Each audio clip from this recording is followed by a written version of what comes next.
Para sa mga beginners na kagaya ko, parang successful naman ang pagbalot ko gamit ang lumpiang pa-lengthwise. Nag-try din ako ng ibang shape para mas madalian ako, kaya ginawa ko triangle naman. Comment nga kayo sa mga gumagawa ng lumpiang Shanghai dyan kung paano kayo magbalot, paanong shape ba ang ginagamit. Pero may napansin din naman ako kapag triangle, parang mas nadalian ako. Tingnan nyo.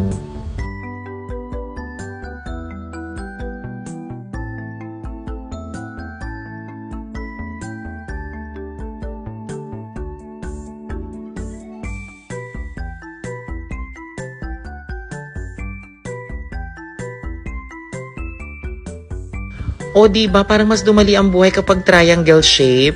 Diba? Parang okay na ako gumawa ng lumpiang Shanghai. I'm so proud of myself sa pagbabalot ng lumpiang Shanghai. At ito na nga ang aking mga nabuo at ready na para iprito. Sa pagpiprito naman napakadali. Gumamit lang kayo ng mga kawaling malalim or kung ano yung tansyahin ninyo yung mantika and then you fry it. Pero ang tanong kung masarap, kaya papatikim natin ito sa kanila at sana magustuhan nila.